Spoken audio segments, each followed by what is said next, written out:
Many hellos, you're listening to the Rewind Guys podcast, the show where we watch, discuss, and rate old movies, new movies, movies that defined our childhoods, and others we've never seen or even heard of before. This week, we set off on an epic adventure into the depths of Roger Cobb's medicine cabinet to save his son Jimmy from the evil known as Ben. That's right, we're discussing the 1986 horror classic, House. So put your feet up, take a load off, and don't forget the popcorn, because the show is about to begin. Quite a good scene, isn't it? One man crazy, three very sane spectators.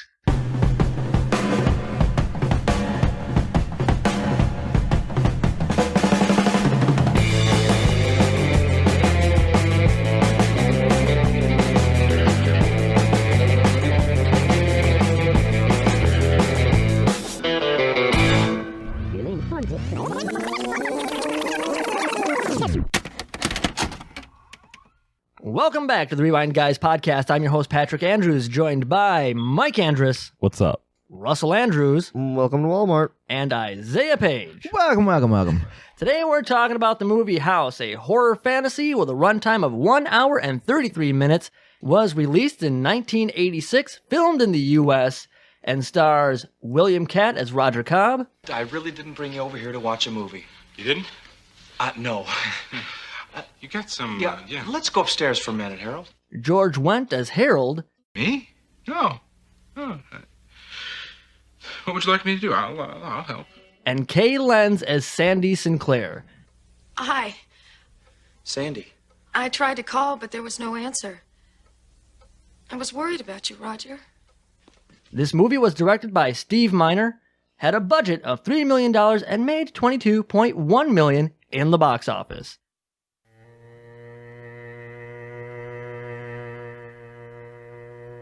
This is a house where no one should live.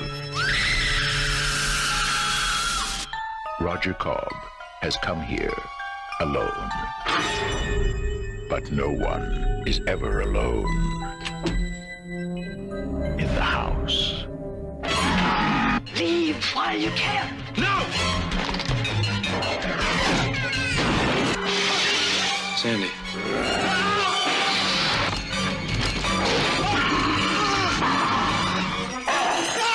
Horror has found a new home.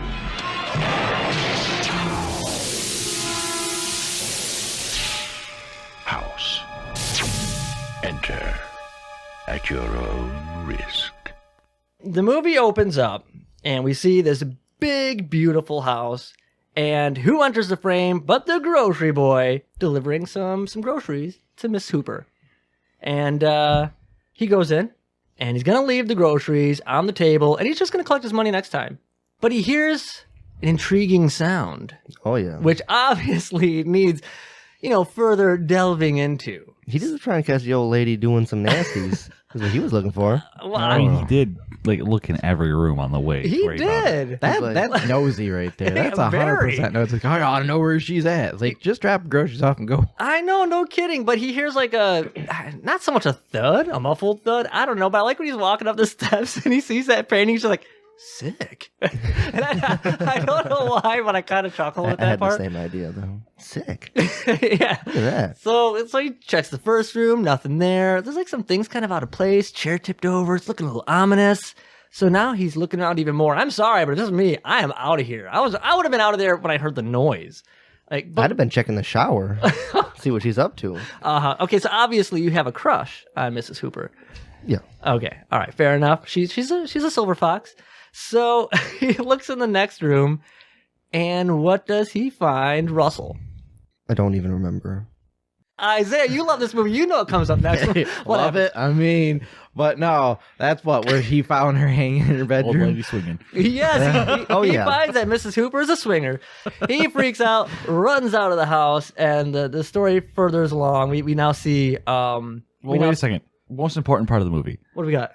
Did the grocery delivery boy get paid? Probably not. I don't think he can. Maybe he did. Maybe he took a grocery. Maybe there was some reimbursement at some point. Oh, maybe. I don't know. Maybe he gets some sort of like compensation for like his being scarred of seeing her like swinging. What was that rope tied to? Anybody?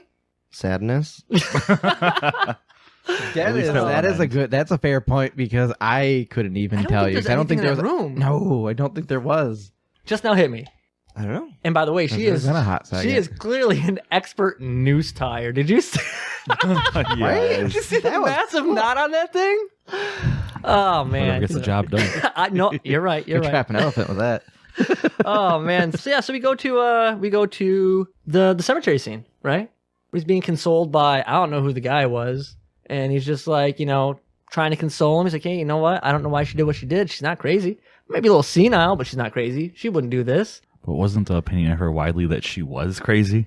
Yeah, it really was. Yeah, because after that, everybody's like, "Oh, she's crazy. She's crazy." I think the only person who thought that she wasn't crazy is that one guy. Yeah, and I think it's because he clearly didn't like his own wife, so maybe he had a thing for her. Yeah, I don't know. Because he makes comment how his wife's crazy. He's kind of like eye rolling and whatnot. So I think it goes right from there to the book signing. Yeah, and apparently he's actually really famous. I think everybody knows Roger Cobb. Like every time he runs into somebody, like, "Oh, you're the Roger Cobb." Which I thought was kind of funny because they played him up like he's like the super famous guy, but here he is in like this little tiny like cafe signing books. Would Stephen King do that now? You think? I don't know. I don't think people were ever like that about Stephen King even. If Stephen King went into anywhere to sign a book, it's gotta be somewhere like, oh, I'm gonna go in the most important Barnes and Nobles, the biggest one, the headquarters of Barnes and Nobles. Come get your book signed. Well, yeah, that's kind of what I was thinking. Like, I'm not saying he wouldn't, but nothing like this guy's got going on. They make it seem like he's like super famous, or at least that's what I took from it anyway. And he apparently does not like his fan base at all. And he does. I'm not gonna. He's got some crazy people liking his books, but I just he's like, who are these people? And he's like, they're your fans.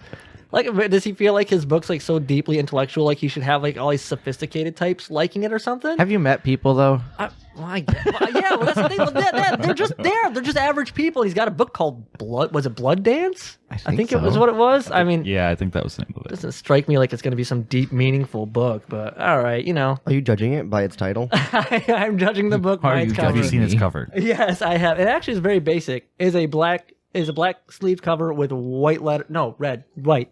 What is it? Red, white, orange. Red. Wait, it was rainbow. Dude, I honestly, in my mind, I'm thinking it was just black and white. But now that I'm thinking about it, maybe it's just because it's called Blood Dance. I'm thinking there's red on there. I don't know. It was black text on a black page. Well, it was plain. Yes, this book would not have been enticing if I'm judging it by its cover. Okay. So whatever happened to this uncle? Oh, he was diving for abalone off of Point Reyes. Got it. Oops, sorry about that. You know, your aunt was quite a painter, let me tell you. Here, take a look at this, will you? She must have been working on this right before she died. Gives me the creeps. Morbid little woman, wasn't she? That's the closet in her bedroom. It's the same room where she hung her, where she passed away. You know, she thought this house was haunted. Get out of here. You're kidding, aren't you? He's going to go to his aunt's house, and he's got to meet up with the realtor. Okay. And because the realtor wants him to sell the house. Oh, yeah. Yeah, he wants him to sell the house. Probably because he knows it's going to sell quickly. That house is awesome. And it's got a pool that disappears, I think. Oh, yeah. Isn't it? Yeah, because I don't think it was there in some of the... The very first shot is this like tracking shot where they go from one side of the house all the way around. There's no pool. Pool don't exist until they want it to exist. Exactly. Maybe they have a pool cover that looks like grass. Maybe. That's a good pool cover. I didn't buy that. That's a dangerous pool cover. Yeah, really. Maybe you can walk. Google mow your lawn. like, I feel like you're gonna pull that pool cover off. There's like gonna be a bunch of floating kids and animals in there. My God. But yeah, so he meets up with this realtor guy. I love this guy. This guy, like his very first comment when Roger Cobb shows up, he's getting out of the car and he's like, "There's the lucky man." Lucky. What? Excuse me. Well, because his crazy aunt just died. It's like, you just lost some baggage. Clearly rich aunt. Is that what it is? Like, this is your big fancy house now. Yeah, he just got it. You got rid of a crazy aunt, now you have a cool house. I never picked up on that. I heard them like, what the hell does that mean? This guy is so insensitive. So he's showing him around the house and stuff, even though, I mean, he's familiar with it, which I thought was kind of strange. Now that you mention it, the whole tour through the house scene makes absolutely no sense. Yeah. Yeah. I don't know, but yeah. So Guy it's knows the house. I'm gonna give you the tour anyway. He's like- you know it back and forth. I'm like, okay. Yeah, he shows him the pool, shows him the shed. He's like, "Oh man, this itself could be a house, and you could rent out like the main house or all." He's going on and on about all this stuff. I'm like, okay, whatever. I know my uncle built this shed with his bare hands. I know. Oh, okay. I'm sorry. But yeah, so and then of course, while he's talking to him in the shed, is when he's the realtor is just like waving around this big old harpoon gun for fun because he's interested in it. So it accidentally fires, and it is within inches. Accidentally. I don't trust that. And I love, dude, his reaction was great. She's like, oops. Like that. I feel like the movie That would was be more of a comedy than a horror movie. yeah. I think you just got to take it as a comedy. I think they put a lot of comedy to kind of ease up from the horror, to kind of like, pull you back so that the next horrifying scene is supposed to hit you harder. But This one hey, may have eased us back a little too far. hey, no, okay, I'm fine with that. Okay, You get easy. First of all- and you're just like, oh. first of all, I will admit that there are not too many horror movies that I actually truly find horrifying or scary. That maybe it's just me, but I've never thought horror movies to be scary. They go back into the house, and then Roger breaks the news to the realtor that he's going to hold on to the house for a while, and that's So the realtor, reloads the harpoon gun. yes. Do it. Just sell it. So there's he does have a flashback of his son's Jimmy. His son's Jimmy? Wow. Realtor and he's just like, Okay, no, this no, He just became no. X-ray. Either there's two kids with the same name, or there's one kid. He has a split personality. Take This your is pick. not that type of movie. oh man. He as the realtor's talking, he's like, holy crap, I'm a pedophile. I've just come to realize this. Oh man, no, not that type of movie. He has a flashback of his son Jimmy's disappearance, and the flashback is he's trimming some hedges. His son's in the yard playing with some cars, and he looks over. And next thing you know, Jimmy's gone. Just got that. Just got it. Wait, what? Just got the Jimmy. Oh man, it's like his son's Jimmy just registered. I don't want to register his son's Jimmy at all, actually. No. You're gonna be registered if you keep talking about it. Oh man. So, but they try and throw you off here because as he runs to the front of the house to try and find Jimmy, there's a car that speeds up. Because that happens obviously very common in this neighborhood. Yeah. But also, doesn't he like run back into the backyard and see him in the pool and dive in, and it ends with him just kind of treading water in the pool? Oh, that's And there's nothing. So he in there should but know the him. car didn't take him. It Yeah, was just a car that's- speeding off. Yeah, but That's right. But Jimmy wasn't in the pool. He just saw him in the pool. Oh. When he got He in the saw- pool, he's gone. He saw him at the edge of the pool, and then he fell in.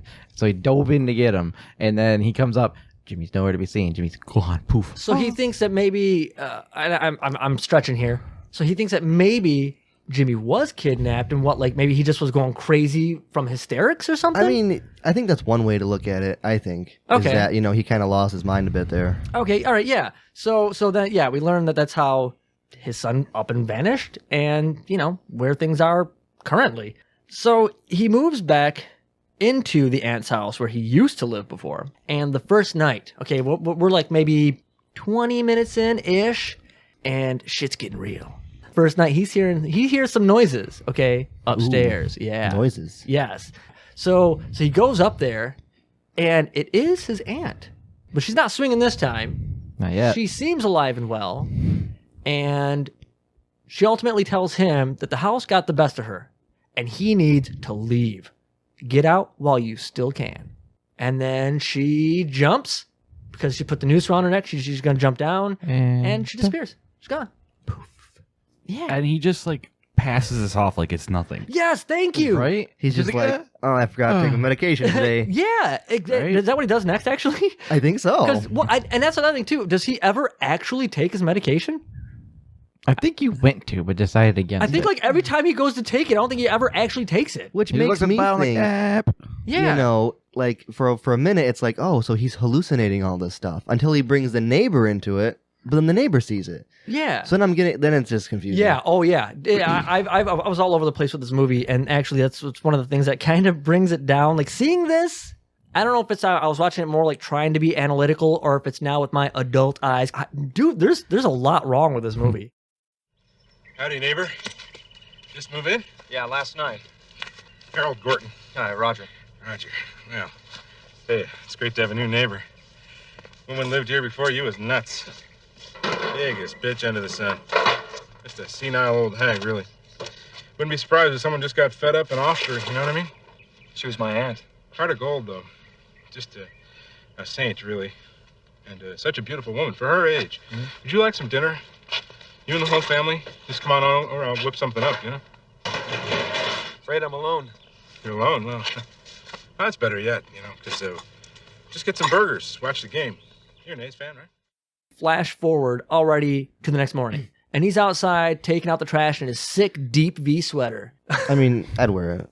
But you would wear it. And because he sees this like, hot blonde jogging down, going up to her house. And this is where he kind of turns his head over and sees Harold, his next door neighbor. I love Harold. I want a next door neighbor like Harold. To have a Harold who want to come over and be buddies with you. Oh yeah. Like some points I used to think like he was kind of annoying, but no, man, like he was really there for Roger from like day one. It's kind of weird though, because wasn't he like his number one fan type person? Yeah, he read the book so much that it fell apart. Yeah. which again I think is weird. Just so happens your neighbor also. Everybody knows Roger Cobb. Yeah. Everybody knows Roger. Can you sign my book even though it's in pieces? Yeah, that's funny too, because he must have been number one fan. He had his book in his pocket. I didn't even realize it. Yeah, and it's all shredded and then the binding is gone. Just the some cover loose papers. is gone. You read that thing way too much, guy. Buy a new copy. He just takes out the pages he wants to read that day and then throws them away when he's done and continues by ripping out down the line. But dude, like this whole interaction is great. He's just trying to kind of relate to the guy and, just find something to talk about. He just picked the wrong thing to talk about. I mean, talking about someone being dead and how horrible they were. Is that ever the right thing to talk about? Well, no. Like I was trying to think about that for a second. Did you know how crazy she was? Yeah. Well, I mean, like I guess talking about, having a new neighbor, like it's good to have this guy as a neighbor is nice because the person there before is kind of crazy. Like, he's just kind of nice, right? Maybe. I mean, I don't know. It seemed like it. So, and this here's the thing that I kind of have issues with this movie right away.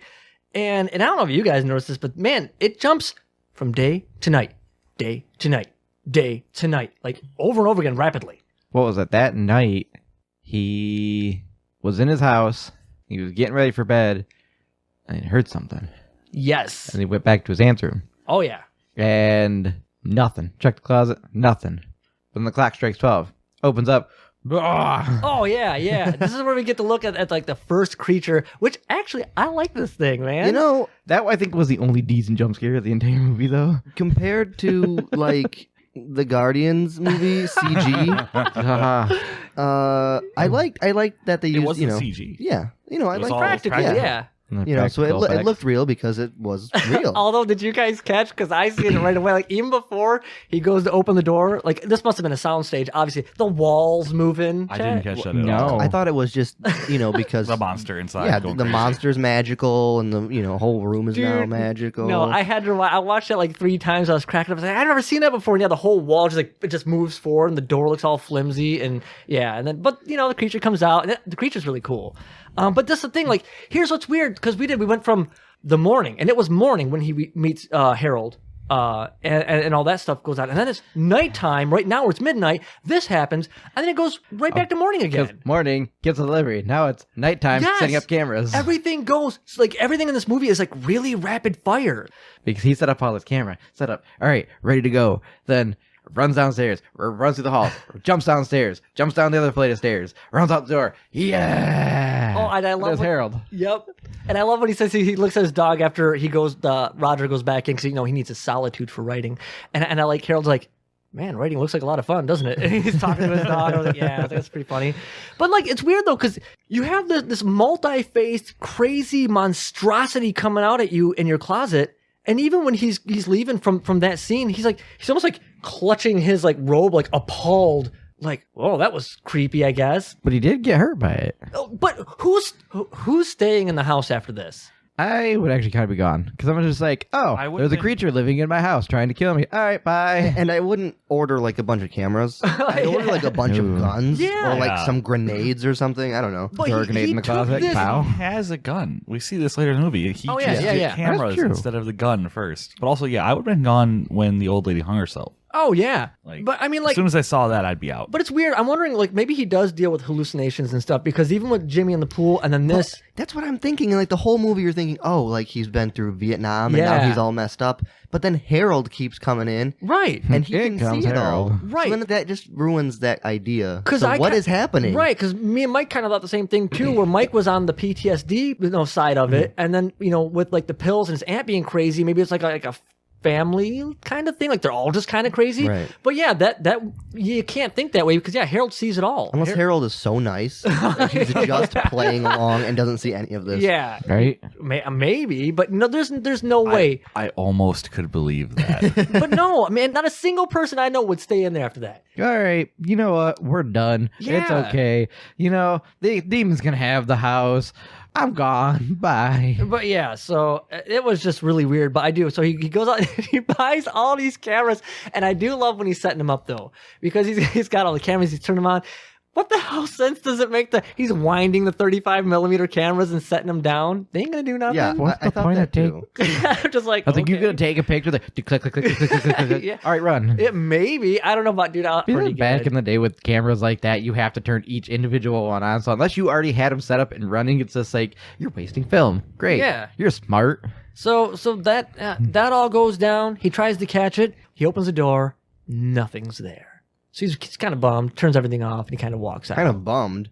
I'd be like, oh, thank God there's not a monster in my I know. closet. But yeah, so he's kind of like like kind of shocked and disappointed, So okay, he walks out of the room, and then he hears the clock, the grandfather clock in the hall, chime 12 again. It's midnight. He's running back up. It's getting ready.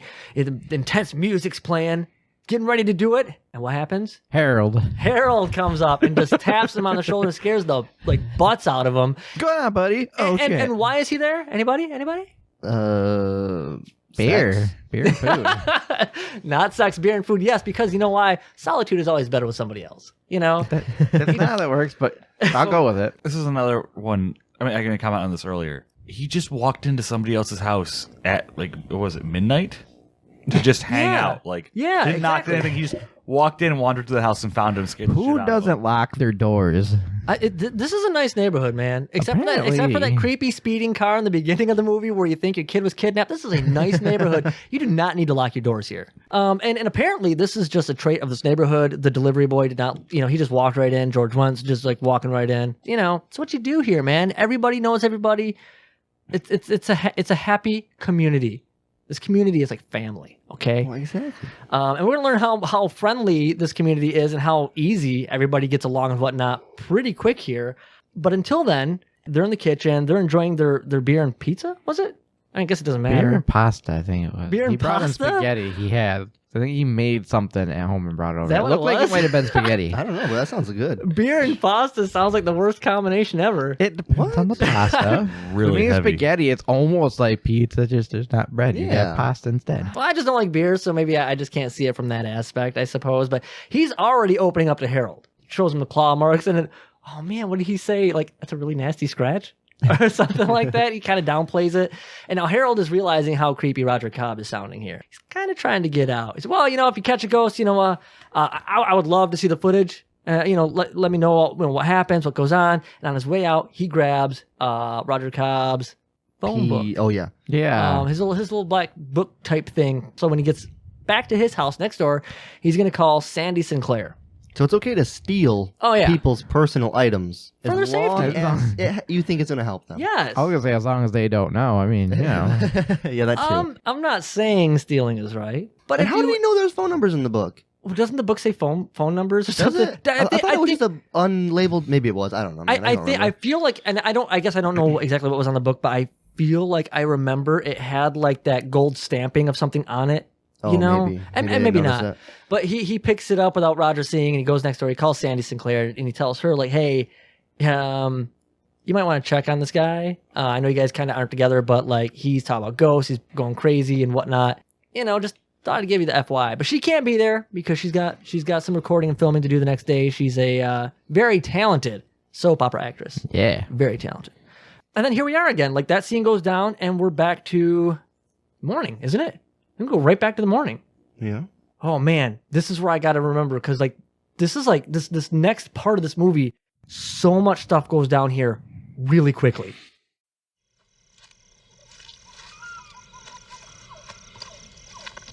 Stop. What?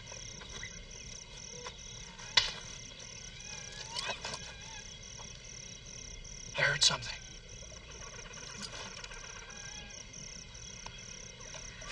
Man, don't be an idiot. We're out of their line of sight. You were the guy who heard something, right?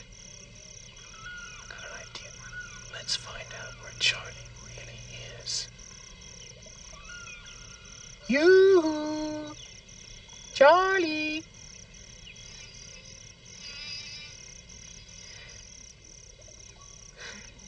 Let's just stay right here. I can't stand in one spot. I gotta keep moving. Ben, what the hell do you think you're... I really like the flashbacks and how fake all of the like greenery is. Oh yeah, like the fakest That studio looks like jungle. the green. Like if you were building a terrarium, it looks like it'd be in that. You know, it's weird though. Can't 'cause lie. if I'm not mistaken, they don't even have the right sound effects for where he was supposed to be in Vietnam. I think they have like sound effects of animals that are like native to Australia. Really? I don't wouldn't know. have Yeah. Well, thought yeah, that. no, we I don't think I don't think the average person but would you know this. this. When did you start studying these different animal environments? Well, this just Apparently, he did some homework that he didn't tell us about. I just kind of randomly read this. I thought it was kind of interesting. Okay, Oh, I mean, okay. I wasn't gonna bring it up, but if you guys are gonna pick on the greenery, I figured I'll just go all out on how not real it was. Okay, but yes, I feel like there's a flashback here while he's trying to write his book, and it introduces us to him in Vietnam with Ben, whom I guess he's kind of close with. Yeah. They don't seem super close per se. Ben kind of seems like an asshole. He really does. But you know what? I think Roger's the kind of person that average might meathead. be like, he's an ass and nobody likes him. So, you know, I guess he doesn't have any other friends. I'll be his friend kind of thing. I think that's kind of how it feels to me. I can see that. But so we kind of, we're introduced to these guys in the relationship, and that's kind of all we get from this flashback for the most part. But he kind of comes to, from writing this novel and this flashback, to see this toy car come in. He goes, he picks it up, and at first he's like, Jimmy? He's like, nah, you know, it couldn't be it. That's kind of how he did it. What sense would that really make? Right. I mean, there's kind of craziness going on, and now there's just like this toy car like out of nowhere. So I'm like, okay. And then like the big swordfish on the wall, its eyes moving. I think that's the coolest monster in the movie. I gotta say, that's the best. He shoot it. Yes. But I don't know if he had the gun at him at the moment. No. No, Because at he this had- point he goes out to the shed. Yeah, you have to shed to get it. Which I found this great that all of a sudden, hear noise. Wait, turn around. Get attacked by tools. Yeah, but that's why this is the whole, I think maybe 10 minutes, maybe 15. But so much is going down. There's the car, then the fish comes alive, which by the way, this flopping, screeching fish is eerie as hell. Like Yeah. I think it really truly is the scariest thing of this whole movie, because I would have been freaking out. But so he runs to the shed where they just got guns on the wall. It's very easily accessible for anybody who might want a gun that knows about these. Oh yeah. So he Definitely. goes to the shed, he grabs a shotgun, a pistol, and you never see the pistol again. He grabs some shotgun shells, he goes back in the house, and he shoots the fish. Right, which I think the scene in reality would have played out. Oh my God, the fish on the wall came alive. I'm staying at the Holiday Inn. Oh yeah, Right? Yeah. Not I'm going to shoot the fish and then just go back to sleep. But even but that's the thing. Like, I would Well, 'cause no, 'cause probably he shoot the fish then. shot Go to the Holiday fish. Inn because it'd be cool. Because I knew he but- shot the fish, and then he went back upstairs, freaked out. It's where you just wash your face, like, oh my God. Went to take his pills, drops pills, no Oh, drain. yeah, yeah. And then all of a sudden, here's noise. Turn around, open door. Hey, look, toys are back. How did they get out of the shed? I don't understand The that. window. Yeah, and now they could have broke. Yeah, they could have broke the window. But yeah, that's right. Because while he was in the shed, the tools did come alive, and The pliers opened the door. But that's the thing. That's why it's so confusing, because so much is going on. They can get out of the shed, but they can't get out of the bathroom. Yeah. Bathroom doesn't have a window. Well, actually, It does. Actually does. You, sir. It probably does. Made of glass We and call just that. swings open. Yeah, they could have just went outside then came back. But then they would have had to have broken 2 windows, and that'd be a Yeah, total of that's- 3. That's too many windows. That's really lowering the value of that house. Yes, they don't want to do that. So now he's going back downstairs, and who's at the bottom of the steps? Because it's daytime now. Yeah, it is. That's the thing. Oh my God, yes. So all this happened throughout the night, apparently. I And haven't fast for the night. Oh. yeah, and then he sees Sandy Sinclair. It's daytime again. And that kind of weird time lapse that they do again makes you want to think, oh, this guy is just really crazy. Yes, He's But just then tripping other balls. people are involved. So it doesn't make sense. yeah, and it's weird because like there's a point in the movie because of how fast things are going from point A to point B, and stuff is happening to him in the meantime. I'm thinking this dude has not slept in 3 days. Right. Yeah. Exactly. And it's so weird. It is so weird. So he's going down the stairs, and Sandy's at the bottom of the steps. The front door's open. It's daytime now or morning, and she's like, Roger, I'm worried about you. And he goes down there and he sets his gun down. He sets the shotgun shells on the table. The shells roll off. She bends down to pick him up and comes up as this Drag mess. disturbing, obese demon pig woman. It might look silly, but this thing is gross. It's a really gross character. I thought so when I was younger. I still do. I'm not saying it's scary. What's funny is around this part of the movie, I realized I had actually seen this movie when I was younger.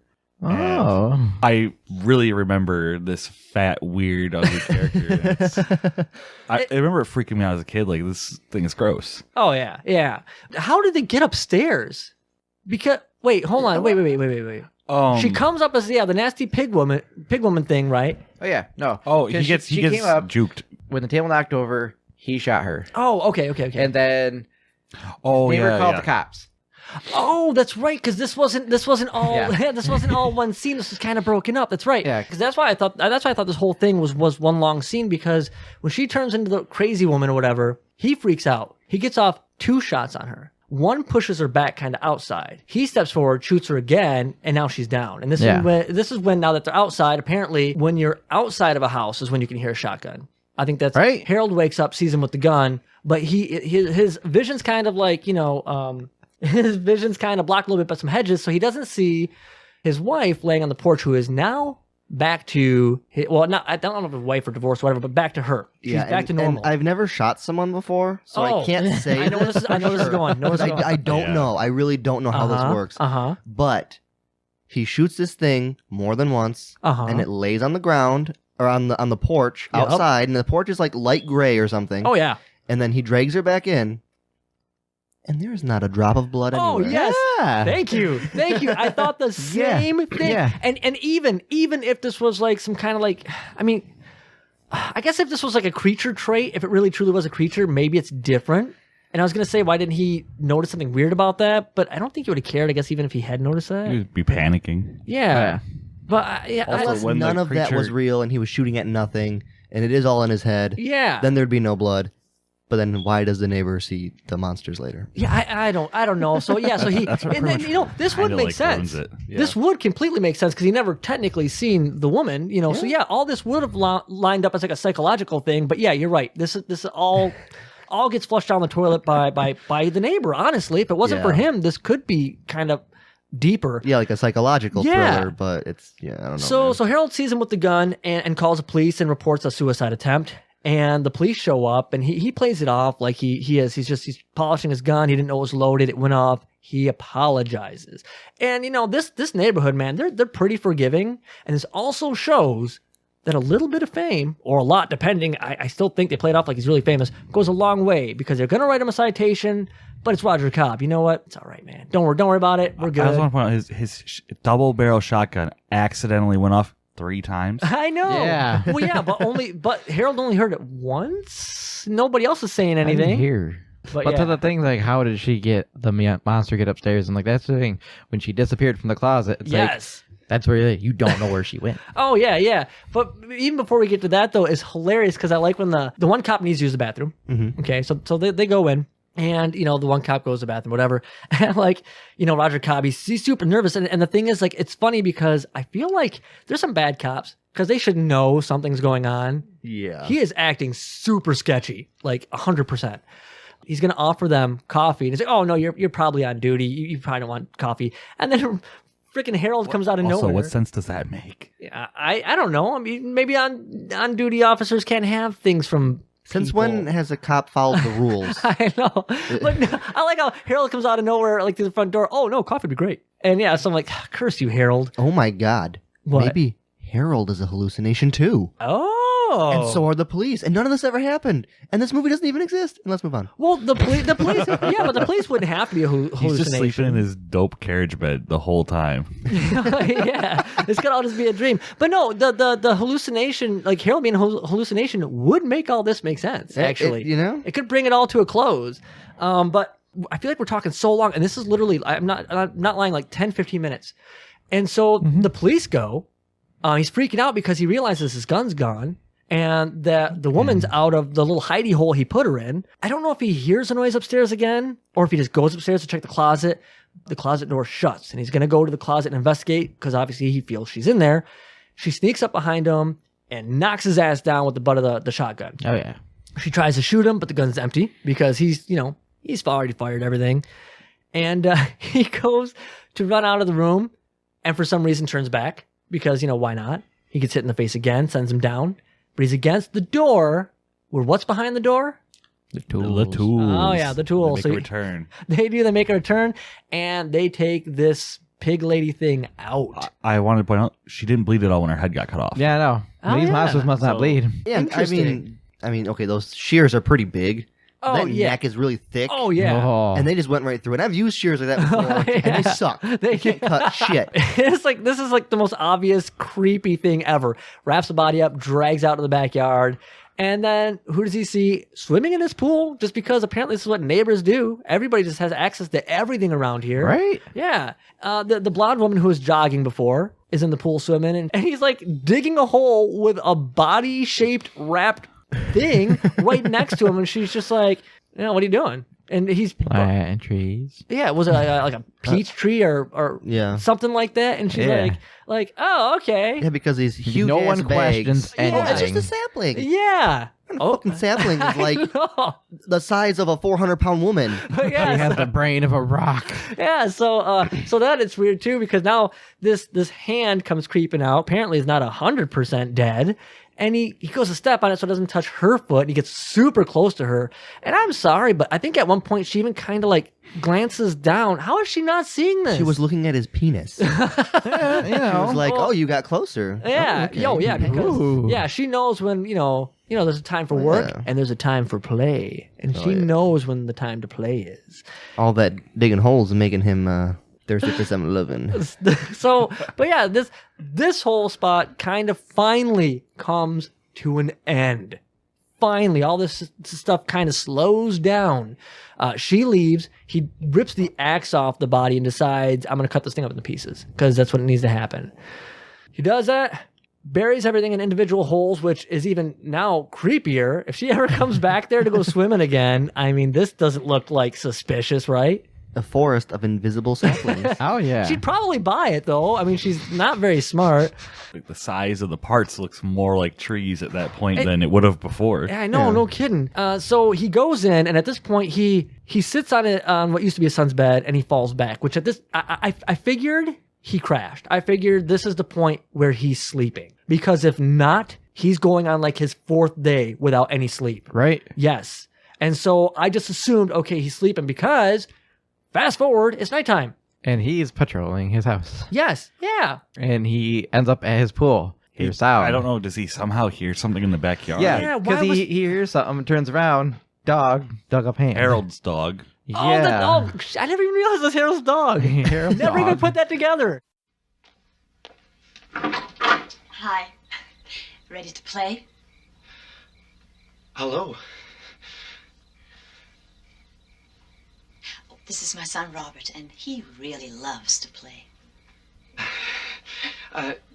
Look, Would you I mind was just about... inside? It's a little bit chilly out here. I really wouldn't want Robert to catch cold. Actually, I don't know if this is the most appropriate time. It will only be a minute. See, I thought the two of you should get acquainted. We are neighbors and all. That's very thoughtful of you, Tommy, but at the same time, I'm kind of busy right now. I think that I'm kind of... Where you going, little fella? Stay here. I'll get him. So he gets a knock at the front door. Yes. Oh man, seeing this whole scene with adult eyes is really weird. Yes. He gets a knock at the door, and it's the blonde woman from the pool and from the jog earlier in the movie. And she knows now it's a time to play. And she brought her son Time to play just now. Robert. Brought her son Robert, and Robert really likes to play. And so if he could just watch Robert, she'd really appreciate it. She's got stuff to do. Dude, she is like passing. She doesn't even know this guy. She obviously doesn't really like her son and doesn't want children. Yes. She's like, take this, here's this. I'll be back later. You guys will have a great time. But like, so his son, of course, just runs off into his house. And you're right back to these people are all horrible judges of character. Only reason I feel like he actually decided to say yes because the hand was on the kid's back. I don't think he ever actually said yes. Well, but he chased the kid because of the hands. Like, oh no, I guess it's fine now. Yeah, he took off running and seeing that the hand that the dog took is now on this little kid's back, and he flips out. He's like, oh, I got to get this. So he runs after the kid, and like she kind of takes off after him. And he's like telling her to stop. Wait, he's got this. Takes off running for the kid and then picks him up, runs into the bathroom, takes the hand off, throws it in the toilet. Doesn't just take the hand off. He's like holding the kid. Oh, yeah. And he reaches down and bites the hand off the kid's back. Right, because, the hand wouldn't let go. So he had to bite off the kid's back. It releases. He throws it in the toilet, and man, he has got some amazing plumbing. That is a good toilet. That is a good toilet. Like, I don't know what he's got in that house, but that is crazy. God. Or that maybe the hand was just made out of toilet paper. I don't know. He comes out of the bathroom. The kid is like crying. And he's like, oh, there's your mom. Yeah. Oh, he just had to pee. It's okay. We took care of it. So we're back to the kid's Jimmy again. Yeah. But I'm like, this is how he gets registered. This was a weird scene to me looking at this. Now I'm like, and maybe things are different in the 80s, I guess. I don't know. I was like, oh, okay, whatever. But yeah, and she's just like, hey, whatever gets my kid off my hands. She kind of has a little like, okay. Like, does she? Yeah, she's a little like, what the fuck? Okay, but if that's what she had going on, don't leave your kid there. Well, she's like, it's kind of weird, but I really want to go get laid, so I'm just going to deal with it. Absolutely right. She just wants to do her own thing at pretty much any cost. But here's the thing. He knows his house is full of crazy monsters and ghosts. His son has already went missing in this house, and he's just gonna, and I know he kind of did it reluctantly, but I think he could have been a little bit more stern and just be like, no, I can't watch your kid. You got to get the hell out. Yeah. I mean, he's kind of like the kind of guy that seems to go with the flow. My house is trying to kill me, so I'll just hang out in it. My neighbor is kind of annoying, but I'll let him come over. I don't want to watch this girl's kid, but I'll do it anyway. Yeah. You know, like, that's just his attitude. That comes right back to Ben. It's like, Ben's an asshole, but we're hanging out with him, so he's my best friend now. Yeah. Yeah. You know, so I think that's just right. That's just his personality. Yeah, you guys are right. So he sits the kid on the chairs, and he's watching his wife's soap opera, and he gets back to writing his Vietnam novel. And so we get another flashback, and I think in this one, it's like, they want somebody to go point. I don't know what that means as far as like military whatnot. Well, to be in the front, right? I assumed that's what it was. Nobody wants to do it. to get shot first. Oh yeah. So nobody wants to do it. Nobody's stupid. And Ben's like, I'll do it. I don't care. I'm not a sissy. And then because Ben's doing it, Roger kind of has to go along with it apparently. Yeah. And some stuff's gonna hit the fan, but he comes out of this flashback right there. So you never really see what happens. He goes over to see how Robert's doing, and of course Robert's gone because why wouldn't he be? This stuff's gonna happen. Should not have had this kid in there in the first place. And Mike, I already know, does not like these two characters. These two. Yeah, I'm not a big fan of them. No, man. Wait, what characters? They're like the twin, the creepy big-eyed twins things. I liked those things.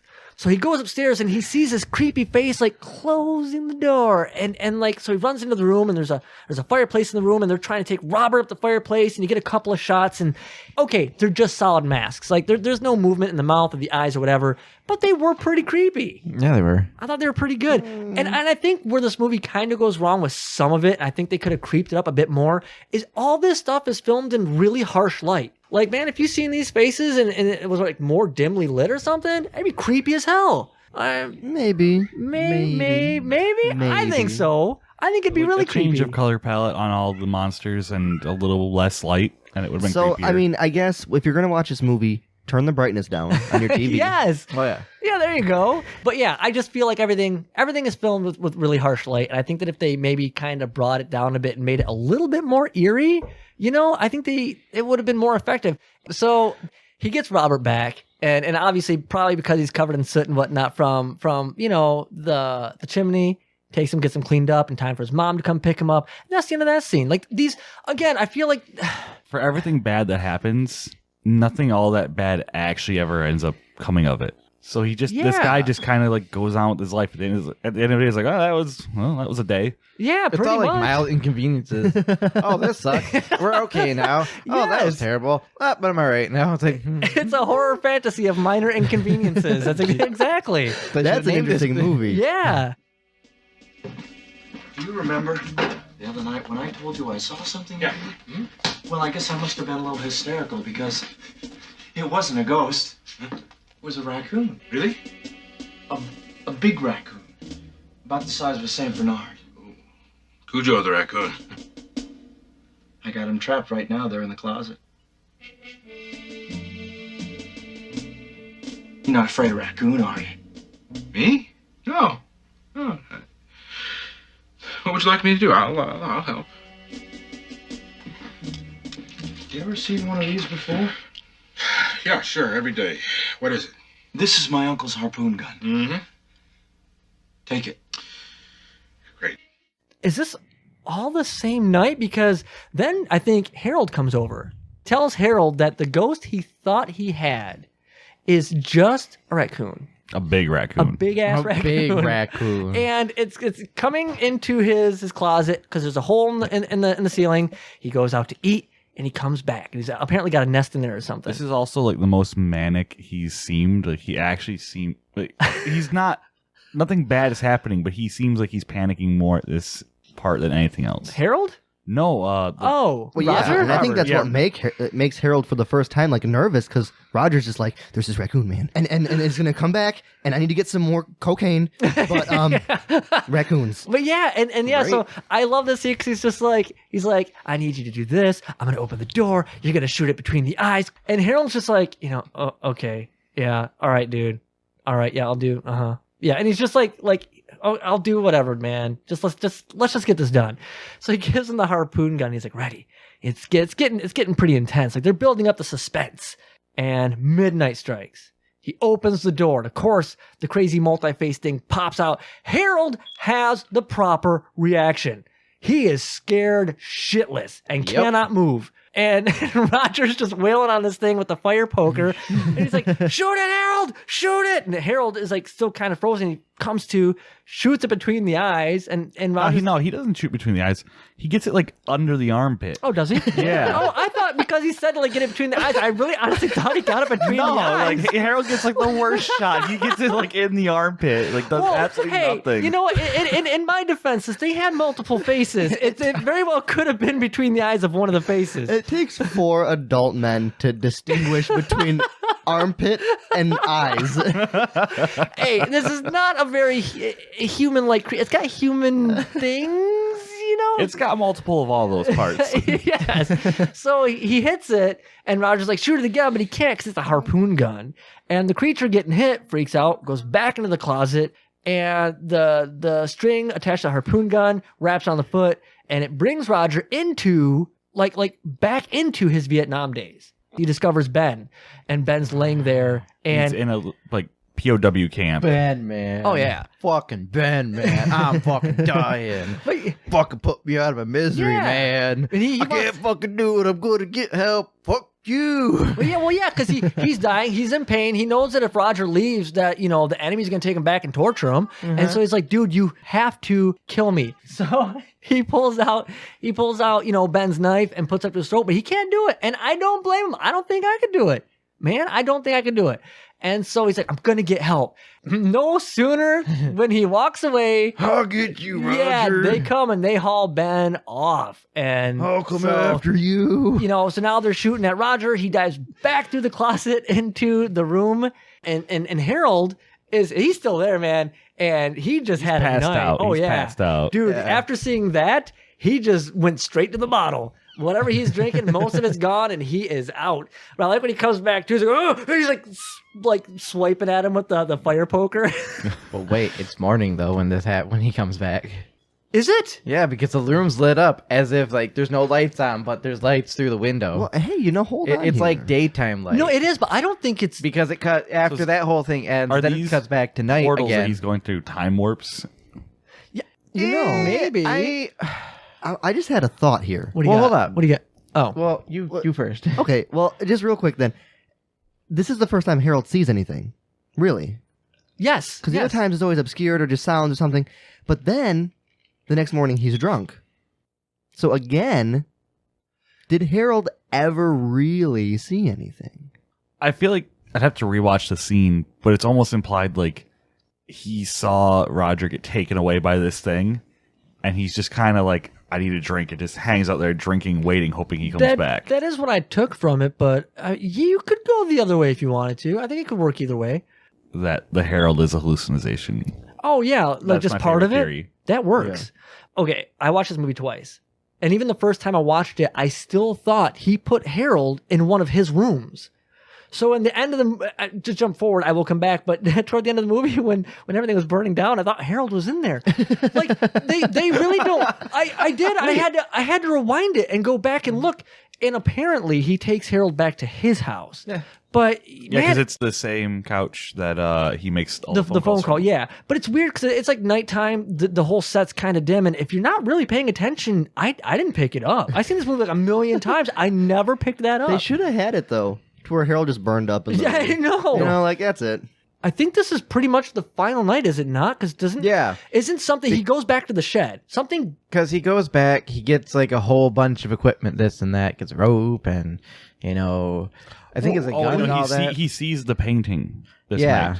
Oh, wait, the one on the stairs. No. No, the painting the that's one covered up that shows his son in the mirror in the house. But what made him... Because I think he goes back in. I think he crashes on a bed to kind of, again, like, oh man, life, right?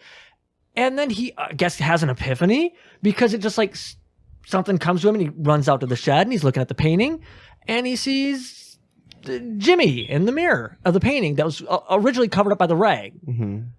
So then he realizes something's up with his medicine cabinet. And actually, I like this. I liked it as a kid. I still like it. It's such an easy thing to do and it's such a fun concept.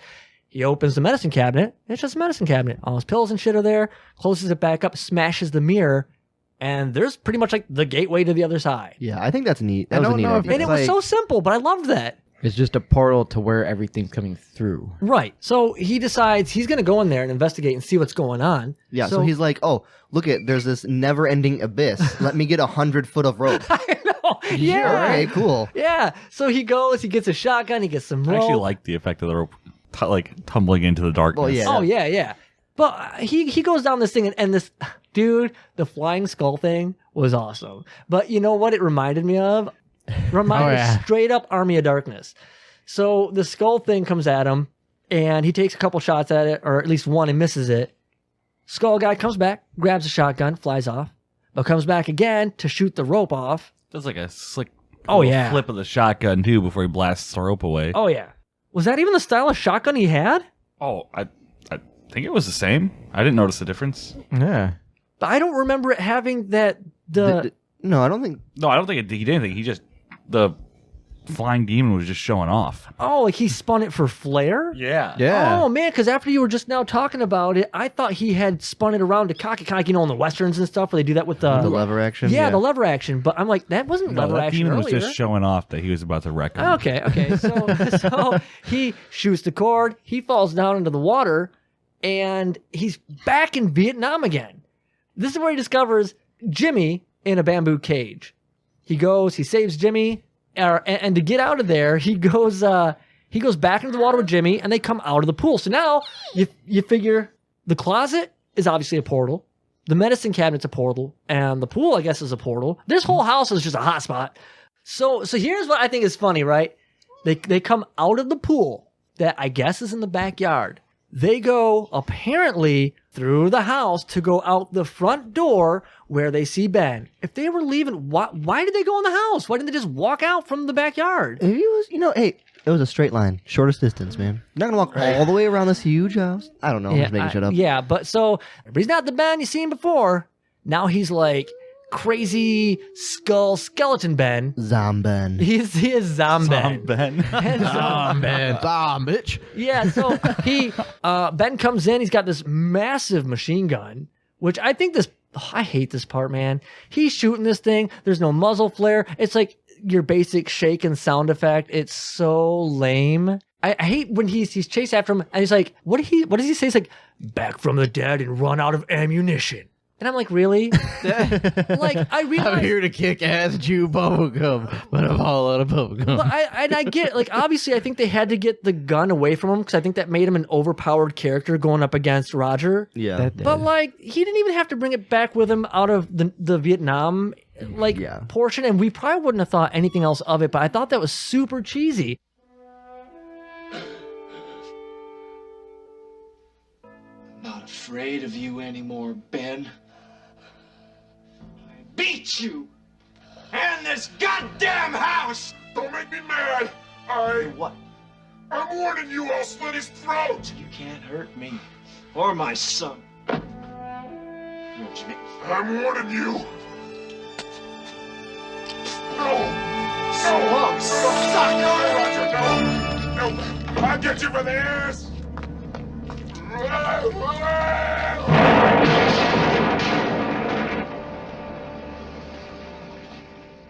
At some point, Ben gets a hold of Jimmy again. And he's confronting Roger, and he's like... Ben's holding his Jimmy. Yes.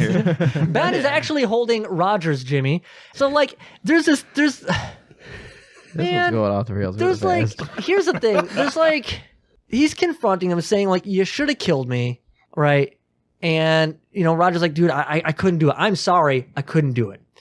Roger goes pretty much to take Jimmy away from him and slices Roger's hand off. But his hand is fine. I hate this scene. Well, again, that brings me back to this is all in his mind, and he's now coming to the realization that this is not real. Right, 100%. But still, friggin' Harold just ruins this. I don't get that part. Harold's probably the best character and ruins the movie at the same time. Right, but I mean, like, also, couldn't Jimmy confirm all this? I mean, as his kid. Yeah. Jimmy's got to be. Because that's the thing is like when... See, Roger just had Jimmy locked in the basement. Yeah, probably. Jimmy's got to be Roger fake just found too, Jimmy. Because Jimmy never aged. Yeah. See, I was under the impression he was only missing for like a few months. Oh, I was under... They made it... For me, I don't know, maybe I just took it the wrong way, that he was missing for a long time. Like, they had this like happy years. family, and then all of a sudden, the kid gets, like, kidnapped. They separate. He loses his mind. They separate. He becomes, like, this kind of eccentric... writer, and then years pass and then suddenly Jimmy's the same age, but maybe not. Maybe it was only a short time. But yeah, I don't know. Because I took it as a long period of time, but I didn't take it as anything longer than a year or 2 years. I'm thinking months also, especially because like I feel like maybe because obviously he had the aunt's house long enough to want to put up for sale and have it cleaned up or whatever. So I don't know. I just don't feel like a whole lot of time went by. So the monsters were like cleaning Jimmy's clothes, cutting his hair. Yeah, exactly. How is he still alive? He was also found in like a bamboo cage. Yeah, he was perfectly clean, perfect haircut. So yeah, he's got to be fake too. Yeah, none of this stuff's got to be. And it really could be. But here, how do you kill this evil demon guy? Yeah, not having any fear. And a grenade. That's what it takes. That's what it takes. I can't get this grenade out of my chest. So he grabs Ben's grenade. Yeah, grab him by the grenade. Don't look into that. He grabs Ben's grenade. He shoves it up his ribs, and he's like, "I'm out of here," and he just takes off with Jimmy. He explodes. House is on fire, and ultimately, this is the end of the movie. They walk out the front door. Wait a minute. So the grenade set the house on fire. Apparently. Yeah, because Harold runs out of his house. Oh, the house is on fire. Yeah. Oh, no, Roger's dead. Taxi pulls up. Just saying, though, it's freaking Roger's estranged wife. And all of a sudden, here comes Roger with Jimmy. And then all of a sudden, it's like, oh, my God, you weren't lying. No shit. Well, yeah, it's a weird, it's like a weird happy ending. Yeah. Yeah. First of all, I don't think a frag grenade is going to set a house on fire. I don't think so either. Another thing is I also hate that all of a sudden... happy ending. Everything's great. It's like, okay, this dude has fired all kinds of guns in the city. He has set his house on fire and he's burning down, and he's super cool about this. Yeah. Suddenly his son comes back, and he's the only one. He's like, oh, I just got it from the house. People are going to be like, wait, have you been locking up this whole time? Yeah. There's going to be all kinds of legal problems. There's the also police are going to be everywhere. This is going to be a mess. So I had a question about that. Is Ben responsible for all this? Because the aunt always saw the house haunted the whole time, too. Well, yeah, why would he haunt the aunt? Exactly. Okay, so the aunt's a stupid thing, too. Remove the aunt, remove the neighbor. Right. It's a great movie. Wait, here's the thing. This is what my problem was. Was the aunt's house was a portal to the other side. A convenient portal. Well, yeah, but that's exactly. It'd be so convenient, because if Ben was nothing more than a ghost or a spirit or whatever, why wasn't he haunting Roger back in his apartment, wherever he was in the first place? Why this place? This doesn't make any sense. And it wasn't just Ben. There was like tentacle monsters and all this other stuff. Unless, of course, like you said, Ben was the one causing all this, like psychologically, I guess. Ben could have, but like I said, like if it's been haunted, the house has been haunted even before Roger's Vietnam stuff. So how has the house been a portal? And with Ben gone, what's to say that the portal's gone permanently? Yeah, I don't know. Oh, but then House 2. there is a second one. I think there's like 4 of them. Really? I actually Oh, God. think there's 5. Oh, there's 5. Oh, man. What? I have to look this up. This has to be a long-running review series. We visit back to these every now and then. Maybe at some. I've seen bits and pieces of the second one, and I have not seen any of them after this one. Pretty much, like this is like my only one that I've ever liked, and I've never even tried to watch the other ones. You might have to watch the other ones. It feels important. But yeah, there's man, there's so many I want questions. to know if Ben comes back. I don't know. How's 2 Ben comes back? But yeah, he's down the title. But I think the second one's like the whole movie. I think the second one's the second story or whatever it's called. I think. Oh, the second story. I get it. That makes sense. This movie could have like some depth to it, and it could be psychological if you look at it that way. But there could also be a lot of things that kind of poke holes in that theory. But I don't think this fits in any one real category. I think it's kind of all over the place. Yeah, they need to remake it and remove a lot of the dumb crap. I honestly think they could probably really successfully remake this movie. I love this movie. If they remade it, they could fix it. Yeah. Either that, or if they keep it relatively the same, but switch it up, and instead of calling it horror, call it like a fantasy thriller comedy, it would work better. That being said, let's move into final thoughts and ratings. I have to go with Isiah first, because man, I have been so interested to hear what he has to say, because I kind of get mixed signals, but I don't think what you have to say is great. I have to hear this. Oh no. God, like honestly, when I started watching it, I did message you, and not even halfway through the movie, I felt like I couldn't finish it. To me, it felt so awkward. Like I felt like there was so much room for it to be so much better, but it just, to me, it fell flat. Like I've seen so many 80s horror movies, 80s fantasy horror movies, and it's just, like I said, it felt like it was more of a thriller comedy than it was an actual horror movie. Maybe if I was born back then and watching when it came out, I would probably feel differently, but for me, it's a horror is a stretch. So, rating wise, I'm with the 2. Quite low. Oh man, that cuts. That cuts. I had a hard time watching it. So we're gonna play ping pong this. I'm gonna hit Mike. All right, so I was saying this earlier, but I had a rating written down for this, but I forgot it, so it's getting a new rating. I enjoyed the movie. I made it through it easily. I watched it. I had no problem with it.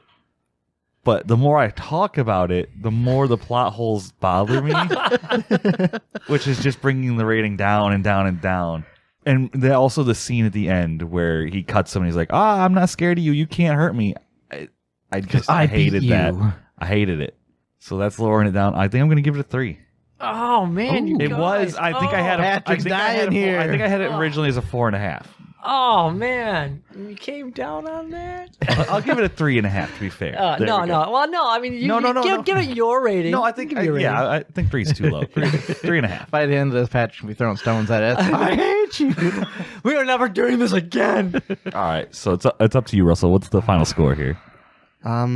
Well, for me, this was sort of the opposite experience that I had with the last movie we did, Guardian, because like when I was watching that movie, I hated it. And then when we were talking about it, I was like, well, it's really not that bad, really. When you really think about it, it was okay.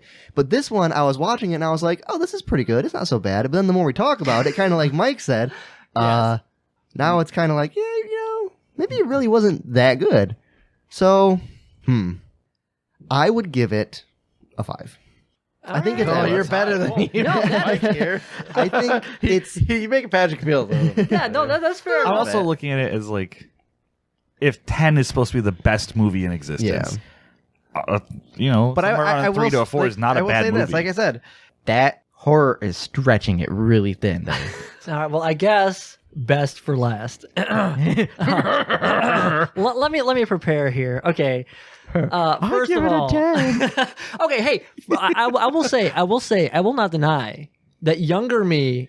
If I had to rate this then, this would probably be a solid 9. I loved, oh my God, I loved this movie. Like the concepts behind like the mirror and the closet and all these things, like the adventure, I guess apparently for me was there and I loved it. The concepts and the adventure are good. They just didn't play it right. Like I did not think it to be scary. So don't think like, oh my God, I thought this was like a super horrifying movie. No. I just thought it was a fun film. Like I love George Wendt's character. I like that this movie, even though it kind of had some holes and stuff, it was a fun story. It could have been more than what it was. I don't like William Katt's acting. Unless he was directed to act the way he does. I don't think that he acted scared enough. Like I didn't. That's Roger, right? Yes, that's the main guy, Roger. Roger Cobb. Like when this crap was going on, I just felt like he should have been like more freaked out or whatever. But and again, this might be nostalgia talking about. This movie is a 6. I love this movie. So, guys, that is going to do it for this week's episode. Thank you so much for listening in on the conversation. But you know what? You can do more than just listen. You can be part of the conversation by finding us on Facebook, Twitter, or Instagram at Rewind Guys Pod. That's REWGUYSPOD. Or emailing us at REWGUYSPOD@gmail.com. And let us know what you think of this movie or any movie we've talked about here on the podcast. We hope you join us next week. We see George Wendt. See Harold needs attention. Harold. Whoa! Yes, it does. Don't take that out of context, everybody.